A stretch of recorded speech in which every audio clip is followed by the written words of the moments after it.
Welcome back to Payback Logs. Grab your snacks, get comfortable, and remember, the people in these stories had every chance to behave themselves. They just chose wrong. Drop a comment and be sure to subscribe. You're going to love it here. The smell of a hospital is a sterile lie. It's the scent of industrial-grade lavender trying to mask the metallic tang of blood and the sour, heavy odor of prolonged stillness. I woke up in a haze of morphine and fluorescent hum, my hip throbbing with the dull, rhythmic ache of titanium being hammered into bone. My name is Elias. I am 76 years old, and for 42 of those years, I was a senior partner at Vance, Sterling & Beaumont, a firm that doesn't handle divorces or slip and falls. We handle maritime asset seizure. In the world of international shipping, I am what they call an arrest specialist. If a tanker skips out on $1 million fuel bill in Rotterdam, or if a cargo ship is seized by creditors in the Malacca Strait, my phone rings. I know every flag of convenience from Panama to Liberia, and I've spent my life navigating the gray waters where national laws end and Admiralty jurisdiction begins. My life's work, however, wasn't the thousands of billable hours or the leather-bound volumes of the Hague Visby rules lining my office. It was the Audacious. She was a 145-foot custom explorer yacht, a masterclass in naval architecture with a steel hull and an ice-class rating. I designed her alongside my late wife, Clara, over 5 years of meticulous planning. She wasn't a party boat draped in white leather and cheap champagne. She was a vessel built for the Southern Ocean, equipped with long-range fuel cells and a redundant navigation suite that would make a destroyer jealous. She was the only place I truly felt at home since Clara passed. I tried to shift my weight in the hospital bed, a groan escaping my parched throat. My son Julian was a soft man, a musician with a heart of gold but the business sense of a sea sponge. He had married Vanessa 4 years ago. Vanessa was a different creature entirely. She was sharp, hungry, and viewed every family asset as a liquidation opportunity waiting to happen. The door to my recovery suite swung open. Vanessa walked in, looking as though she was stepping onto a runway rather than into a surgical ward. She carried a designer handbag and a look of practiced, shallow concern. "Elias, you're finally with us," she said, her voice a polished lilt that didn't reach her eyes. "The surgeon said the hip replacement was a success, but the anesthesia, it took quite a toll on you, dear. You've been drifting in and out for days." "Water," I croaked. She poured a glass, holding the straw to my lips with a hand that sported a new, suspiciously large emerald ring. "Julian is at the studio, so I've been handling the logistics. You know how he gets with paperwork. He just shuts down." I took a sip, the cold water clearing some of the fog from my brain. The weather. There was a storm surge predicted for the marina. Did the crew double the lines on the Audacious? Vanessa's smile faltered for a millisecond before hardening into something protective. "Elias, we need to be very honest with each other. Your recovery is going to be long, months of physical therapy, and the medical bills, the private surgical team, the specialized rehab facility I've scouted for you, they are astronomical." I narrowed my eyes. My mind, though slowed by painkillers, began to run its own internal conflict check. "The insurance covers the surgery, Vanessa. What are you talking about?" "The insurance has caps, Elias, and let's face it, you've been over-leveraged for years. Keeping that boat in a private berth, the crew's salary, the fuel costs, it was a maritime-sized albatross around your neck. I've taken care of it.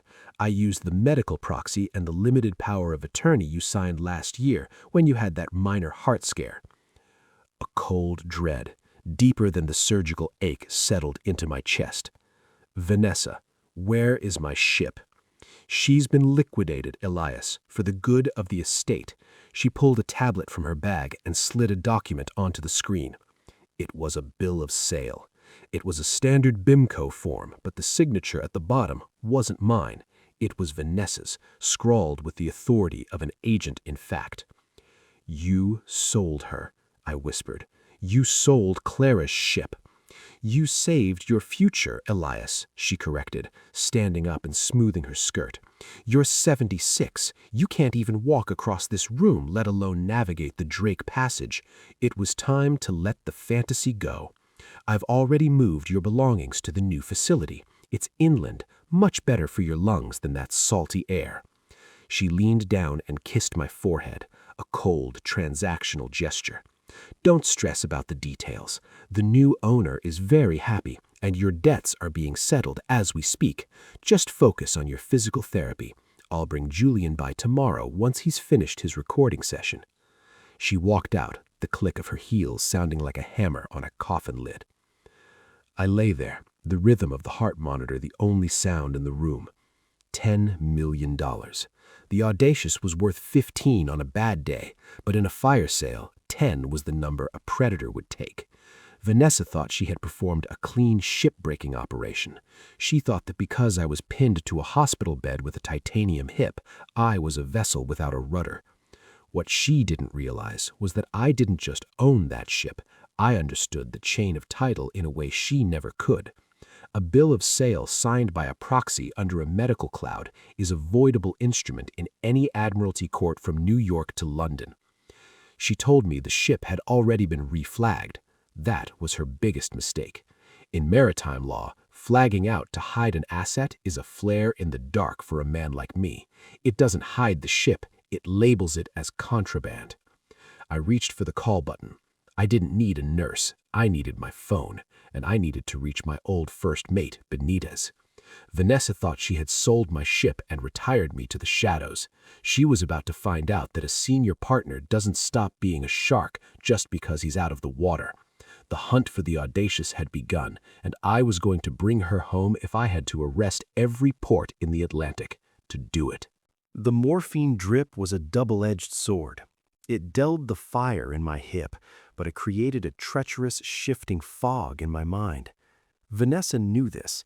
She didn't just want the ship, she wanted to dismantle my confidence so that I would never question the legality of her heist. She spent the next 48 hours conducting a psychological siege, an exercise in cognitive sabotage designed to make me believe I was the architect of my own ruin. She returned the next morning, not with Julian, but with a woman she introduced as Dr. Holloway, a cognitive specialist whose smile was as clinical and cold as a stainless steel tray. "Elias," Vanessa said, sitting by my bed and taking my hand with a grip that felt like a shackle. "We're worried. You've been asking about the ship again. Dr. Holloway wants to discuss the fugu state you were in last month." "I was never in a fugu state," I snapped, though my voice cracked, betraying the physical weakness I despised. "I was planning a voyage to the Azores. I had the charts laid out in the study." Dr. Holloway made a soft clicking sound with her tongue, scribbling something on a tablet. "Mr. Vance, it's common for high-achieving individuals to retreat into a command fantasy when their physical body begins to fail. You weren't planning a voyage. You were found in your study staring at blank pieces of paper, insisting you were navigating through a hurricane." "That's a lie," I whispered.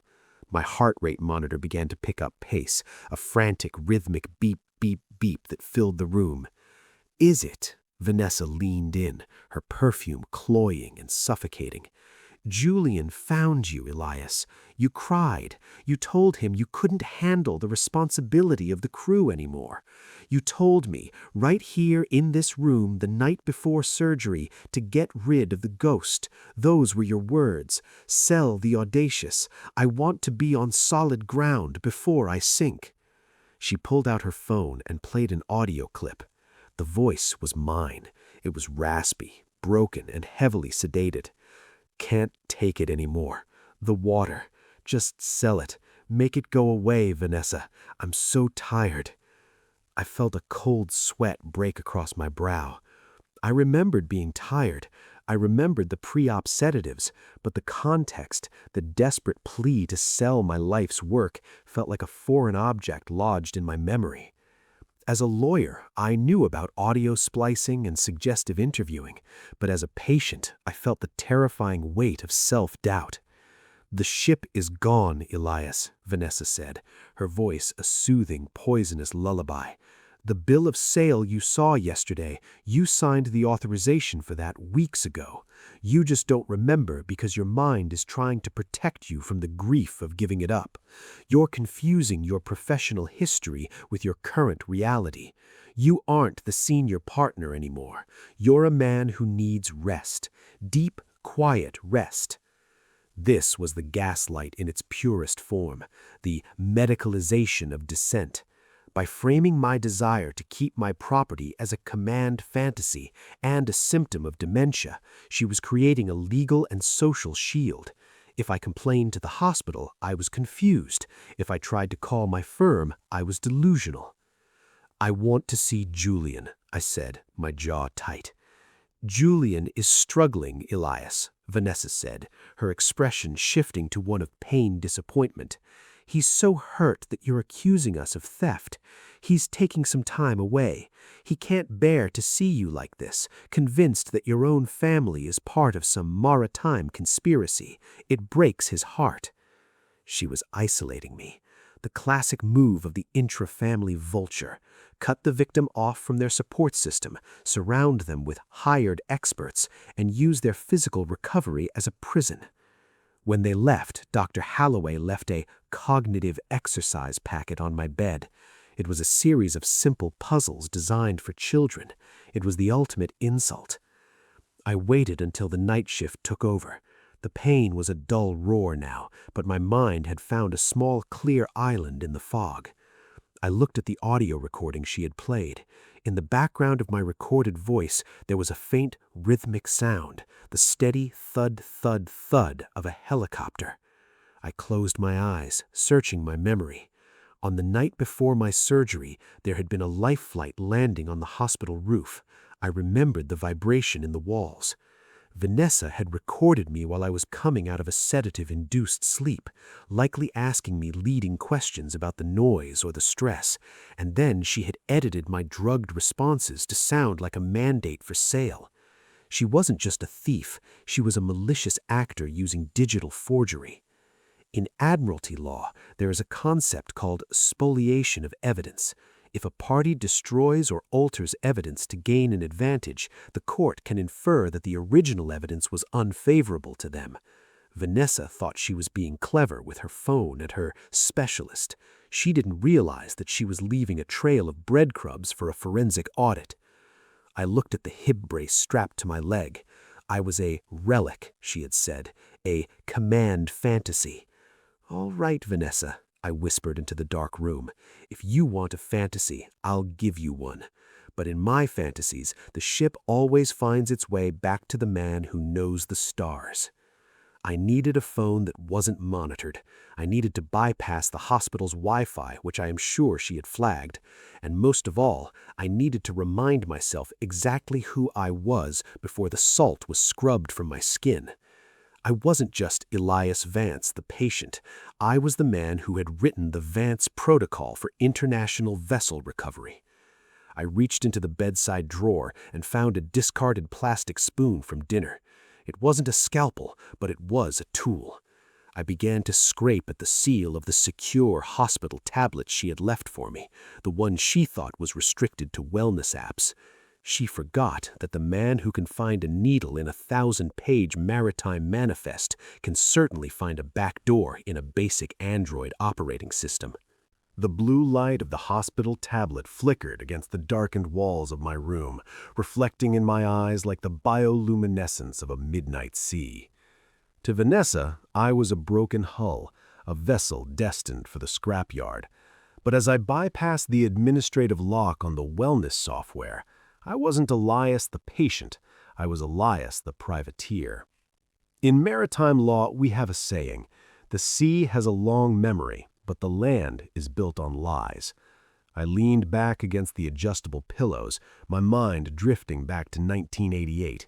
I was a junior associate at Vance, Sterling, and Beaumont, standing on a rain-slicked pier in Singapore. We were trying to arrest the MS Alexandria, a rogue tanker that had disappeared from a Greek registry only to resurface under a Panamanian flag with a fresh coat of paint and a forged crew manifest. I was the one who crawled into the engine room with a flashlight and a wire brush to find the IMO number, the permanent 7-digit identifier etched into the ship's structural steel. That number is a ship's DNA. You can change the name, you can paint the hull, you can swap the flag, but you cannot kill the IMO. I spent 40 years mastering the Vance Protocol. While other firms were filing suits in civil courts, I was filing actions in rem, a unique maritime legal fiction where you don't sue the owner, you sue the ship itself. I've arrested vessels in the middle of the night, serving warrants to bewildered captains while Federal Marshals stood by with sidearms. I've navigated the Hague Visby rules and the London P&I Club bylaws like they were my own pulse.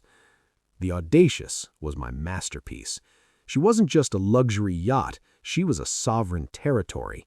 I had registered her under a restrictive covenant trust. I designed her security system myself, a closed-loop satellite array that bypassed standard commercial providers. I closed my eyes and remembered the day Clara and I christened her. The smell of the champagne hitting the bow, the vibration of the twin 2,000-horsepower MTU engines through the soles of my shoes. It wasn't just power, it was stability. "Elias," Clara had said, looking out at the horizon, "the world is getting smaller, but the ocean is still the only place where a man can be truly free of the noise." Vanessa thought she had sold a toy. She didn't realize she had tried to sell a fortress. I navigated the tablet to a hidden web portal I'd set up years ago, a secure server in Zurich that monitored the Audacious's black box telemetry. My hands shook as I typed the 32-character encryption key from memory. This wasn't just bank-level security, it was military-grade. The screen blinked. Connection established. A map appeared. A pulsing red dot was moving steadily through the windward passage, heading southeast at 14 knots. The ship's name had been changed to the Serene. Her flag had been switched to the Cook Islands, a classic flag of convenience used by those trying to hide from international oversight. But the telemetry told a different story. The engines were running at 65% load, the stabilizers were engaged, and most importantly, the security log showed a series of unauthorized access attempts on the master suite safe. Vanessa's new owner was currently trying to break into my private archives. I felt a cold, sharp clarity wash over me. The ghost of the past wasn't haunting me, he was taking the helm.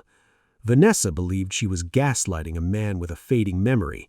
She didn't realize she was dealing with the man who had written the textbook on asset recovery and sovereign immunity. In the eyes of the law, the Audacious hadn't been sold, it had been pirated by fraud. I didn't need to walk to win this. I needed to wait. I needed to let Vanessa think her sale was final. I needed her to move the money into the family trust. Because in the world of Admiralty, the moment you move stolen funds across international borders, you aren't just a thief, you're a money launderer subject to the Global Magnitsky Act. I tapped a command into the tablet, a silent signal sent to the ship's onboard computer. I wasn't shutting down the engines, not yet. I was merely activating the silent sentry mode. Every conversation on the bridge, every log entry made by the new captain was now being recorded and mirrored to my server in Zurich. You called me a command fantasy, Vanessa, but in my world, the fantasy ends when the writ of attachment hits the deck.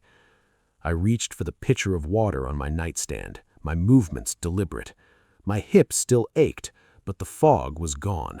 I was Elias Vance, senior partner, and I was about to conduct the most high-stakes ship arrest of my career from a hospital bed in Sector 4. The hospital room at 3 a.m. is a tomb of blue shadows and the rhythmic wheeze of the air filtration system. For most, this is the hour of vulnerability, the time when the body's defenses are at their lowest. For a senior partner, it's the hour of the quiet audit. Vanessa believed she had severed my connection to the world, but she had forgotten the first rule of modern maritime commerce: everything leaves a wake. Using the bypassed tablet, I didn't just track the ship, I began a forensic deep dive into the financial skeleton of the sale. I accessed the Equisys database, the International Maritime Safety and Ownership Registry. I looked up the IMO number for the Audacious. There it was, a notice of change of registry filed 48 hours ago. The vessel was no longer owned by the Vance Family Trust. The new owner was listed as Blue Horizon Holdings Ltd., an IBC, International Business Company, incorporated in the British Virgin Islands, BVI. I felt a cold, professional smile touch my lips. A BVI shell company. It was the black paint of the corporate world, used to obscure the true beneficial owner. But Vanessa was an amateur playing a professional's game. She hadn't accounted for the piercing the corporate veil protocols I had helped draft for the High Court in London. I cross-referenced the registration of Blue Horizon Holdings with the Panama Papers archives and recent FinCEN, Financial Crimes Enforcement Network, leaks. Within 20 minutes, I found the smoking gun. The registered agent for Blue Horizon was a law firm in Tortola that specialized in distressed asset acquisition. But the billing address for the incorporation fees was a private credit card linked to a boutique travel agency in Manhattan, the same agency Vanessa used to book her yoga retreats. The audit trail. Step 1. The undervaluation. The ship was sold for $10 million. The Audacious is conservatively appraised at $15.5 million. In maritime law, a sale at a grossly inadequate price to a related party is prima facie evidence of constructive fraud. Step 2. The self-dealing. Vanessa hadn't sold the boat to a stranger. She had sold it to herself, using Blue Horizon as a proxy. She was washing the title to move the asset out of my reach, while keeping the $10 million in the family trust, money she planned to manage for my care until it evaporated into her own accounts. Step 3. The flagging out. By moving the ship to the Cook Islands Registry, she had bypassed U.S. Coast Guard oversight, but she had inadvertently triggered the U.S. Maritime Fraud Statute, which carries a 20-year federal sentence when the vessel involved is over 100 gross tons. I leaned back, my hip throbbing, but my mind racing with the tactical geometry of the situation. She thought she was the queen of the manor, presiding over the liquidation of a dying kingdom. She didn't realize that I was currently boarding her shell company from a hospital bed. I had the bank records, the incorporation errors, and the GPS coordinates of her crime. The audit was complete. The ship was a target, the funds were a tether, and Vanessa was standing on a deck that was already beginning to sink. I closed the tablet and tucked it under my pillow as the morning nurse began her rounds. I closed my eyes and pretended to sleep, but in my mind I was already drafting the writ of arrest. The human cost of Vanessa's liquidation became clear at 6 a.m. when the hospital's quiet was broken not by a nurse, but by a frantic whispered call to the burner phone Benitez had managed to smuggle inside a hollowed-out get-well book. "Capitan!" Benitez's voice was strained, the background noise filled with the unmistakable chaotic clatter of a public terminal in a foreign airport. "We've been put off the ship, in Fort-de-France, Martinique. No warning, no pay." My heart hammered against my ribs, not from the hip pain, but from the visceral sting of betrayal. Benitez had been with me for 15 years. My crew weren't just employees, they were the guardians of my wife's memory. They were the men and women who knew the precise tension of every line on the Audacious. "Report, Benitez," I said, my voice dropping into the command mode that had steered us through Force 10 gales in the Southern Ocean. She flew in a replacement crew, if you can call them that, a bunch of mercenaries from a cut-rate agency in Marseille. They boarded at 0200 hours with local security. They presented a termination for cause notice signed by Vanessa as the trust director. They accused us of endangering the vessel. They seized our passports, Ilias. We were escorted to the pier like criminals. I felt a surge of cold, calculating fury. In maritime law, the seaman's lien for wages is the most sacred and powerful claim in the world. It is sacred because a sailor stranded in a foreign port is the most vulnerable entity in commerce. By firing them without pay and seizing their travel documents, Vanessa hadn't just been greedy, she had committed an international maritime labor violation under the Maritime Labor Convention 2006. "Listen to me, Benitez," I whispered, my eyes darting to the door. "She thinks she stranded you. She thinks without your passports you're invisible, but she's forgotten about consular protection and the Vance Reserve. Go to the French Maritime Authority. Tell them you are filing a lien for wages and repatriation. Give them the IMO number. Use the code Alpha 79er. It's the backup insurance bond I keep in a London P&I club." "Capitan, the new crew, they don't know the ship. I saw them struggling with the seawater intake valves. They're going to burn out the desalinators before they hit the Grenadines." "Let them," I said, a grim clarity taking hold. "The more mistakes they make, the more incidents get logged in the International Safety Database. But more importantly, Benitez, Vanessa's secondary victim isn't just you, it's Julian."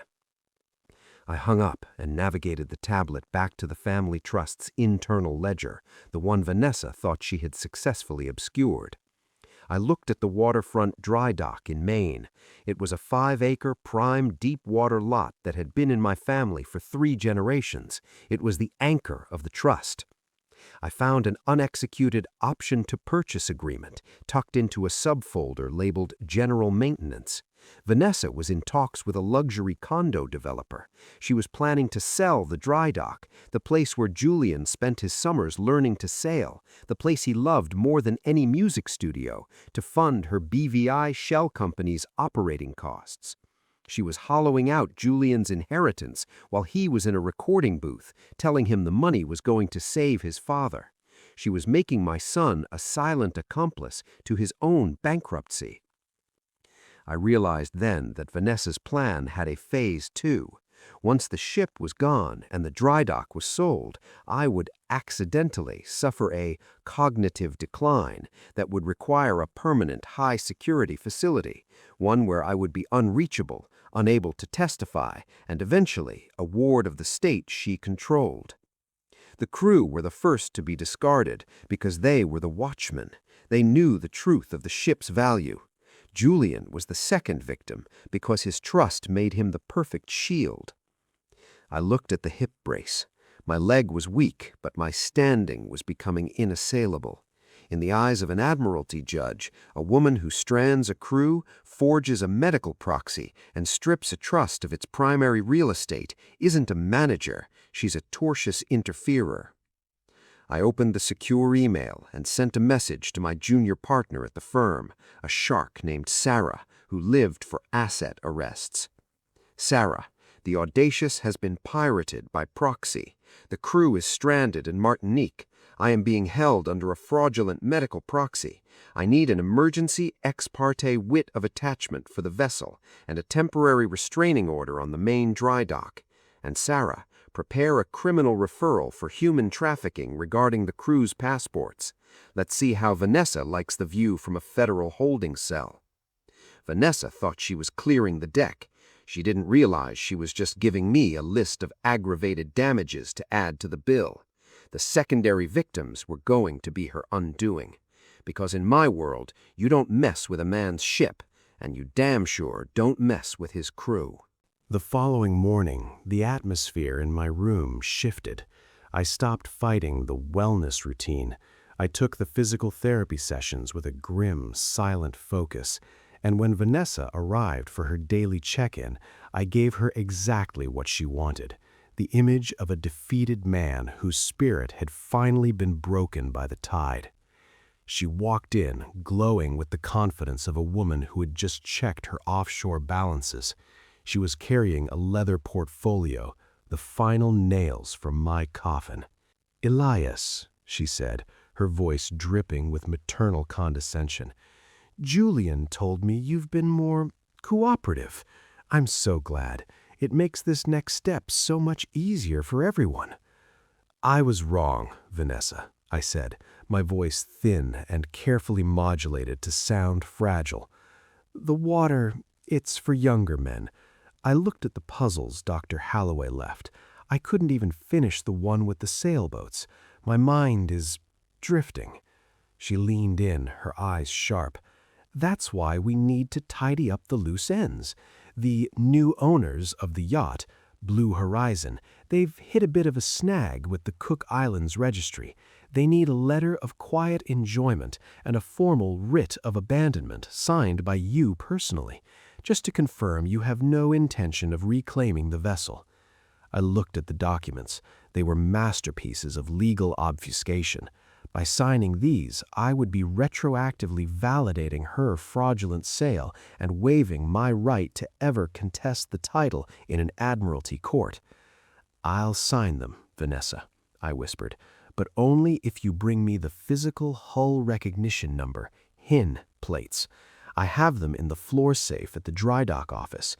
You can't finalize a Cook Islands registry without the original builder's plates. It's a security feature I installed." This was the lie. You don't need physical plates to register a ship, but Vanessa, for all her cunning, didn't know the minutiae of naval construction. She saw the plates as the ultimate trophy, the physical soul of the ship she could hand over to her buyer, herself. "The safe code, Elias?" she asked, her breath smelling of expensive espresso and greed. "It's Clara's birthday," I said, "but the safe has a 2-factor physical lock. It won't open unless the master key from my hospital valuables bag is inserted simultaneously. Bring the plates here tomorrow. I'll sign everything, and we can put the Audacious to rest forever." She practically skipped out of the room. She thought she was going to get the final piece of the puzzle. What she didn't realize was that I had just set an invisible trap that used the very laws she was trying to circumvent. The mechanics of the trap. The fraudulent signature. I wasn't going to sign my name. I was going to use a non-standard signature that I had registered with my firm's notary years ago as a duress signal. To the untrained eye, it looks like my handwriting. To a maritime magistrate, it's a red flag that screams involuntary act. The HIN plate gambit.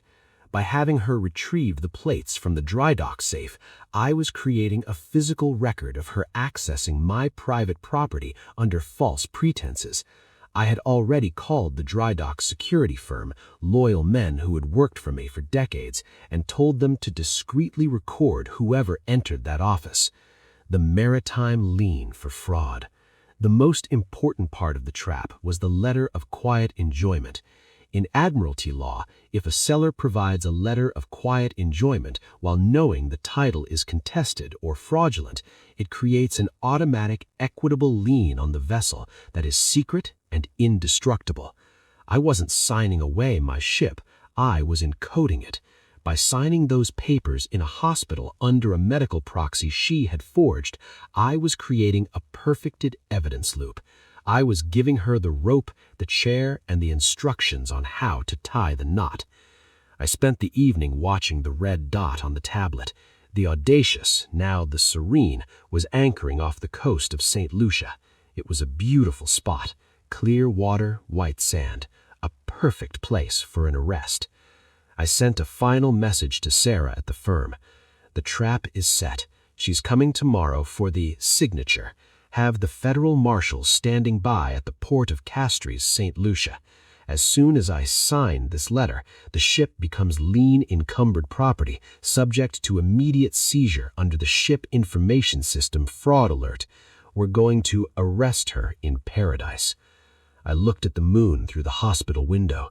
Vanessa thought she was holding the pen. She didn't realize that in my world, the pen is just a way to mark the coordinates for the strike. Tomorrow, the command fantasy was going to become a very cold reality. The morning of the reckoning was clear. The kind of day that, at sea, would offer visibility for 20 miles. In the hospital, it offered the cold clarity of a closing argument. Vanessa arrived at 11 a.m., vibrating with a frantic, jittery energy. She was dressed for travel, a white linen suit and a wide-brimmed hat, the new owner ready to fly out and meet her new life. She carried a heavy metal box, the HIN plates she'd retrieved from the dry dock, and the leather portfolio. "Here they are, Elias," she said, her voice tight with impatience. "The plates and the documents. Sign them, and then I have a car waiting to take you to the new facility. It's for the best, really. You'll have a garden. No more worrying about the tide." I looked at the HIN plates. They were heavy, cold, and bore the soul of my ship. I looked at the documents. I picked up the pen, my old Mont Blanc, the one I'd used to sign 1,000 maritime contracts. I signed the letter of quiet enjoyment and the writ of abandonment. I used the non-standard signature, a subtle, jagged variation of my V that triggered a prearranged alert at my firm. "There," I whispered, leaning back as if the effort had drained me. "It's done. The ship is yours, Vanessa." "Thank you, Elias," she said, snapping the portfolio shut. She didn't even look back as she hurried out of the room. She had the clear title. She had the plates. She thought she was invincible. She didn't know that 3 minutes after she left, I was on a secure video link with Sarah and a U.S. Federal Marshal named Miller, who was currently stationed in a specialized mobile command unit in St. Lucia. "We have the signal, Elias," Sarah said, her face grim on the screen. "The moment she entered the dry dock office, we captured her on 4K video. We have her on record accessing your private safe. And the document she just walked out with, it's already been flagged in the International Maritime Bureau, IMB, as a coerced instrument." "Position of the Audacious?" I asked. "She's sitting in international waters, just 3 miles outside the St. Lucian limit. She's trying to stay in the gray zone where local police can't touch her. She's waiting for the final transfer of funds from Blue Horizon to her personal offshore account." "Perfect," I said. "She thinks the 12-mile limit is a shield. She doesn't realize it's a trap. Proceed with the action in rem." The next hour was a masterclass in global law enforcement. Vanessa had flown a private jet to St. Lucia, landing an hour after she left the hospital. She took a high-speed tender out to the Audacious. My silent sentry telemetry showed her stepping onto the deck. She was likely opening a bottle of champagne. She didn't see the U.S. Coast Guard cutter or the St. Lucian Royal Police Force interceptor boats until they were within 500 yards. On my tablet, I watched the live feed from the ship's bridge cameras. Vanessa was screaming at the replacement crew to get us into deep water, now! But the silent sentry had already performed its final task. On my command, I had triggered the remote immobilization protocol. The twin MTU engines didn't just stall. The electronic control units, ECUs, locked the fuel injectors. The Audacious was a 145-foot steel island, dead in the water. "This is the United States Federal Marshal, vessel the Serene, IMO 9238441. You are being boarded under a writ of arrest issued by the U.S. District Court of the District of Maine. Power down all systems and prepare to be boarded." Vanessa ran to the railing, her white suit stained with sea spray, her hat gone. She was waving the leather portfolio. "I have the title. I am the owner. This is a private vessel under a Cook Islands flag. You have no jurisdiction." "We don't need jurisdiction over you, Vanessa," I whispered to the screen. "We have jurisdiction over the ship." The boarding team moved with terrifying efficiency. They didn't come for a conversation. They came for the hull. Within minutes, the Marseille mercenaries were zip-tied on the aft deck. Vanessa was backed into a corner by the helipad, clutching her designer bag as if it were a life raft. Sarah stepped into the camera's view on the bridge. She held up her own tablet, showing the non-standard signature I had just signed. "Vanessa Vance," Sarah said, her voice echoing through the ship's intercom, "you are being detained for grand theft, maritime fraud, and human trafficking regarding the abandonment of the original crew in Martinique. but more importantly, under the law of fines and salvage, because you attempted to move this vessel using fraudulent documents, the new owner, Blue Horizon, is being declared a hostile entity. "You can't do this," Vanessa shrieked. "Elias signed the papers. He's senile. He's a vegetable." "Actually," Miller said, stepping forward and holding up a satellite phone, "he's on the line right now, and he looks remarkably healthy for a vegetable." Miller turned the phone toward Vanessa. I looked at her through the screen. I wasn't the man in the hospital bed anymore. I was the senior partner who had just won the biggest case of his life. "Hello, Vanessa," I said, my voice cold and steady. "I hope you enjoyed the view. It's the last time you'll see the ocean without bars in front of it. You forgot the most basic rule of the sea. The captain always goes down with the ship, but the owner always comes back for it." You set me up," she wheezed, the realization finally hitting her. "The HIN plates, the signature, it was all a trap." "No, Vanessa," I corrected. "It was an audit, and you failed on every single line item. The $10 million in the trust, that's being frozen by the FBI as proceeds of a crime. The main dry dock, the sale has been voided for lack of capacity. And the Audacious, she's going home with her real crew." As the marshals led her away in handcuffs, I saw the fear in her eyes, the raw, naked terror of a woman who had tried to play God with a man who knew the devil's own paperwork. The grand reckoning was over. The ship was arrested, the thief was in custody, and for the first time in months, I felt the phantom sway of the ocean beneath my feet. I wasn't a patient anymore. I was a man who had reclaimed my soul. The hospital discharged me 3 weeks after the arrest in St. Lucia. I didn't go to the inland rehab facility Vanessa had scouted. I went home, not to a house, but to the main waterfront dry dock. My hip was healing, but more importantly, the cognitive cloud Vanessa had tried to manufacture had been officially dispelled by a board of independent court-appointed neurologists who found me to be, in their words, infuriatingly sharp. I'm sitting on the aft deck of the Audacious now. The ship is back in her home berth, the Cook Islands flag has been burned in a small ceremony on the pier, and the original American colors are snapping proudly in the Atlantic breeze. Benitez and the crew are back aboard, their back pay settled in full, plus a loyalty bonus drawn from the liquidated assets of Blue Horizon Holdings. The silence here is punctuated only by the crying of gulls and the gentle lap of the tide against the steel hull. It is the sound of a restored equilibrium. Vanessa's legal team tried to argue medical necessity and good faith management, but the Vance Protocol was too thorough. The video of her entering my private safe, the recorded audio of her replacement crew discussing the illegal dumping of the original sailors, and my non-standard signature on the fraudulent bill of sale created an airtight cage. She is currently facing a 22-count federal indictment. Between the maritime fraud, wire fraud, and the human trafficking charges stemming from the passport seizures in Martinique, her spiritual retreat will likely take place in a federal correctional institution for the next 15 to 20 years. Julian is with me. He spent the last month in a state of quiet shock, coming to terms with the fact that the woman he loved was systematically dismantling his family's history. He's back in the studio, but he's also taking a Maritime Business 101 course at the local academy. He told me he never wants to be numbers blind again.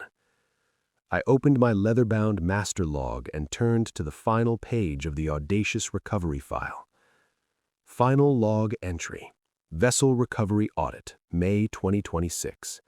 Status, hull reclaimed. Title quieted. Jurisdiction reestablished. Observation: the law of the sea is older than the law of the land. It doesn't care about proxies or specialists. It cares about the chain of custody and the soul of the ship. A thief looks at a yacht and sees a price tag. A captain looks at a yacht and sees a sovereign territory. Never mistake a temporary weakness for a permanent surrender. Vanessa thought she was selling a dangerous hobby. She didn't realize she was trying to steal a legacy built on 40 years of international asset warfare. She thought because I was in a hospital bed, I was a relic. I looked at the silver-headed cane resting against the teak railing. I use it less every day. The salt air has a way of knitting bone and spirit back together. I reached out and touched the HIN plate, now bolted back into its rightful place on the bridge. "We're clear for departure, Benitez," I called out, my voice resonant and full, carrying over the water. "Where to, Capitan?" Benitez asked, a wide grin on his weathered face. "To the Azores," I said, looking toward the horizon, where the blue of the water meets the blue of the sky. "I have some charts to finish, and this time the command fantasy is the one where we don't come back until the weather turns. The audit is closed, the ship is home, and the captain is back at the helm."